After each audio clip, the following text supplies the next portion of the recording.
Let's get into it. Let's get into it. So, Precious, how'd you get started in this business? Well, what happened was one day, right? And I'm just like, I've actually been throwing house parties with my older brother since I was in middle school. And we used to have them at our house when I lived in Fontana Rialto. And we had, like, for instance, Carrie, which is DJ Nasty Girl. I had Jamal. I had DJ Dignam. I had basically all the known DJs out here in IE. I had them already. So it's like we were throwing house parties, charging like $3 to $5, and we had our whole block packed. And we had like pool tables, everything like that. So I've been throwing parties for a long time. Okay, so you started off with, that's kind of how I started off with the party throwing. Mm-hmm. You know what I'm saying? Got the name out there. Yeah. Like, so where'd you take it after that? Because didn't I meet you at the a long time ago? It was at some spot. I know you met me through Gerard. Shout out to my other light skinned friend. We was somewhere in like it was like Rancho. Was it Rancho? It was like a bar that used to pop on Friday nights, I think. Possibly. Yeah, I gotta I gotta get the name of it. But anyway, so where'd you take it afterwards? Well, from there, I was a go-go dancer, and I did that for some time. Then I got into, like, from the go-go dancing, I wanted more money, so I got into the promotion side of it. So while I was dancing, I was still making money off of the crowd that came in. Okay, so how'd you go from go-go dancing to the next step? What made you go to the next step? Well, to the business side of it. Money. Okay. Well, my mom, and again, that's why I always say shout out to my mom. My mother is a single mother of 7. You know what I mean? And I'm the second oldest. Okay. So for me, it's like grinding ain't never nothing. You feel me? So I'm always going to get it. I got to bring home the bacon because at the end of the day, I got my pick. Yeah, you better keep showing up here. Exactly. Or it's going to be bye-bye. It's going to be bye. Whatever. Like bye. You would never get rid of me. And I say bye like bye. No. Don't come back, Precious. Please. And I'll do it on air. I'll do it on air. If you would come to my house and I'll do it on air. I'll tell you don't come back on air. All right, that's fine. It's worse than somebody trying to break up with you through text. Goodness gracious. All right, so what was the next step? Well, how difficult was it learning the business side of it? It wasn't difficult at all because thankfully I am, not only did I do the partying and everything like that, but I also was an athlete. And I was also in high school on the debate team, the mock trial team, the dance team. I played football. So therefore, it's like I'm very versatile. I can adapt to anything. So I'm not going to just stand there and look pretty. I'm listening to the conversation that you're having, and I'm letting you think I'm stupid.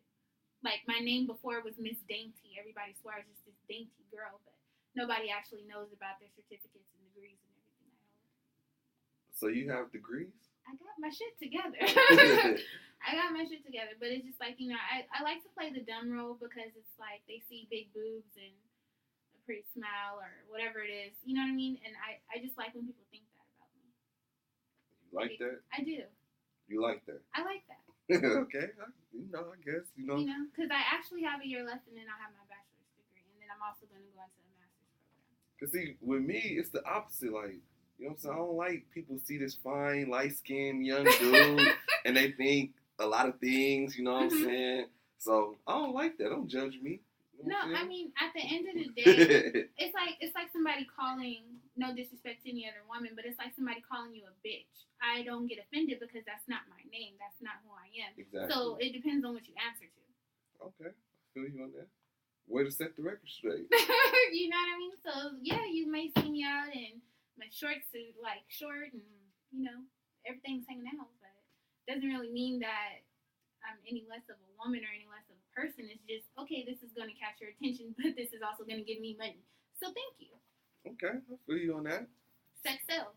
So how'd you get linked up with Crazy Beautiful Management? With that, what was I doing? I had actually taken a break because I had an accident. I've only been back in California maybe like a little bit over 2 years. Because before that, I wasn't walking at all. I was on a cane and everything. So once I came back to California, I ran into Mia. And after I ran into Mia, Mia was letting me know the projects that she was working on with Crazy Beautiful. And I decided to, look a little bit into them. And at first, I was strictly independent. But then I I believe in everything that they stand for, and especially with them doing it because of their mom, and their mom actually passed, and I can relate to where they were coming from because I almost lost my mom. My mom has a brain aneurysm, and she also had a stroke. So my mom, you know, she goes through a lot. Yeah. So it's like, therefore, what they're pushing, I stand with them in that. Okay. So how do you feel about crazy management now from when you first started? From when I first started, I could definitely say it's been a lot of growth. There have been some struggles, of course, because when you're starting back out and a lot of people don't know you, they'll think that you just popped up out of nowhere. So it was in the beginning more trade work, but I'm glad I'm getting paid again. I'll say that. Okay, so you do a lot of hosting at the clubs. Mm-hmm. How's that experience? What's the pros and cons of hosting clubs? Well, the pros of it are definitely the networking side because I do like to talk to people, and I think again that comes from the benefit of me being on the debate and mock trial team. But that's for me the pros. The cons are when you have the drunk ratchet juice drinking girls who are like, "Who let this bitch on the microphone? Girl, they paid me to do this, honey. You're in here for free before 10 o'clock. Go sit your ass down and get your daughter shot. How about it?" Deal. You know what I'm saying? Like, I always get spandex wearing females who want to get mad. Yeah, I'm so tired of that. Like, I am. Don't come to the club in the leggings thinking you fitted. Yeah, because you're not. You know what I mean? Like, go take the animal print back to the junk look where you came from. Like, simmer. Deal. Shots fired.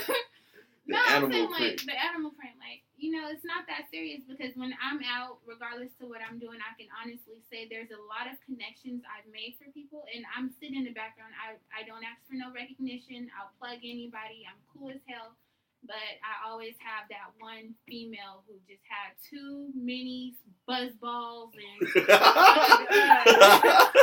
locos, you know what I'm saying? Like, she got turned up off the strawberritas, you know what I mean? Like, stop drinking that taco vodka, bitch, sit down. You know what I'm saying? Like, I'll get that. Or, you know, the touchy-feely guys you try to walk through and they want to grab your arm and then, you know, you go through that.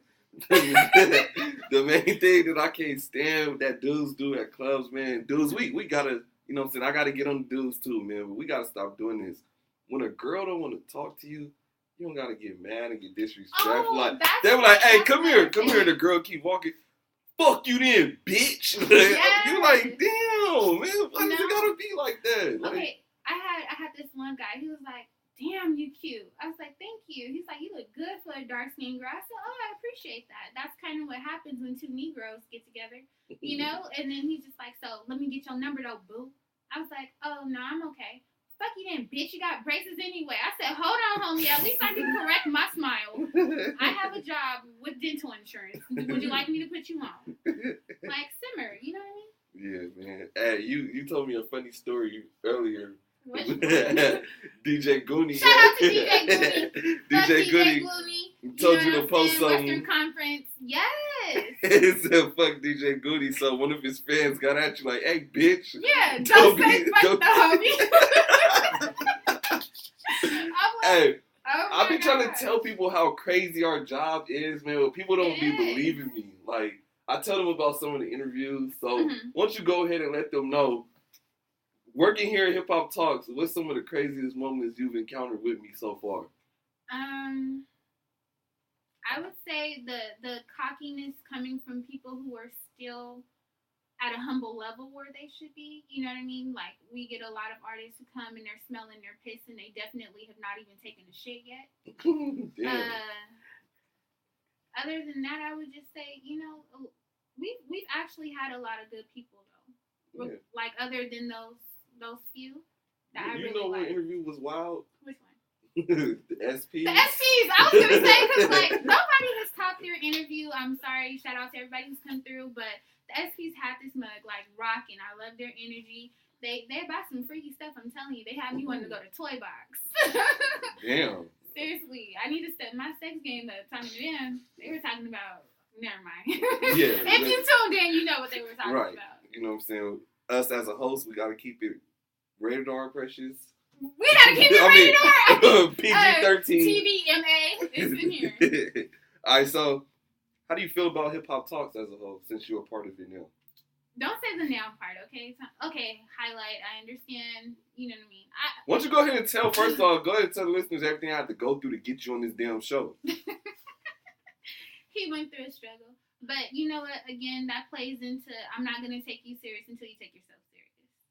Oh, you know what I mean? I wasn't taking myself serious. You were not. Because at that time, oh, wow. you were not. You know what I mean? And it's like, until I see that you believe in you, then I can't believe in you either. And it's the same thing. You know what I'm saying? If you don't love yourself, you can't expect somebody else to love you too. And at that time you had, and we're friends, but at that time you had some other things going on too that were a little bit distracting towards your show. And you didn't really have everything in place that you wanted for yourself. Yeah. So therefore, I'm not going to put myself into another mixed emotion and another mixed situation. Oh, okay. I feel you. You know. But I got love for you, you know what I'm saying? We always kept in contact, and that's why when you ask me again, okay, that's not a problem. You have my support. But I'm not trying to walk into no Mickey Mouse shit. Okay. Thanks for setting me straight. You know I love you, though. Okay. Light bright with your bright ass.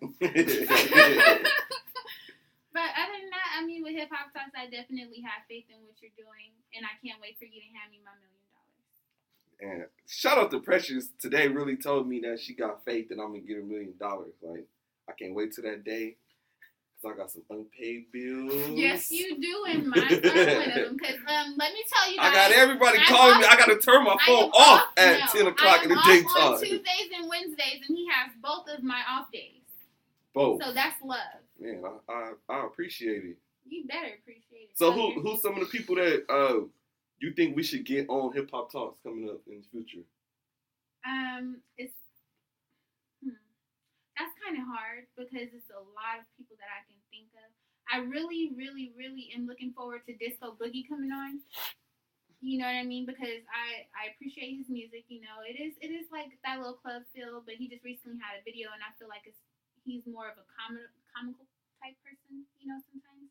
And I like artists who are not like stuck up, got the chains, and I'm the shit. No, you're not. We eat, breathe, and live in the same world. You know what I mean? Yeah. So I look forward to him. I really want to do cartoon again. Shout out to my toe biz, my girl Louie B. She's gonna be coming on soon. So shout out Mello. She told me to hit her email tonight, and we're gonna lock that down. Yes, I mean there are a lot of female artists who I feel like would be not only a benefit to Hip Hop Talks, but I mean as well as themselves. So I would have to more say. Okay, I got another question for you that I meant to ask earlier. Yes, my boobs are real. I wouldn't even go ask that. What's some of the most craziest experience you've had at a club? At a club? Funny crazy. Funny crazy? Oh, I thought you were going to talk about like crazy crazy. I actually had to pull my gun out on somebody before. Yeah, man, shit gets real. One of the funny ones, it was on myself, you know what I mean? I actually had one of those long work weeks where you doing that 7 days a week straight, 12-hour shifts and all this other kind of stuff. And I actually went to the club and I had a little too much to drink. And I actually I thought I was dancing and I wasn't, I was asleep. So it was on myself. I can say that one. But other than that, it's like, I don't know, what do you mean comedy-wise? Because to me, that was just hella funny. Like, I really thought I was dancing. I was in the You ever fell? Your heels? No, I don't fall. Okay. I do not fall. Not at all. Those things are too tall. Okay, so what's some of the shows you got going on this weekend? This week I am Thursday. Well, tomorrow I'll be at 333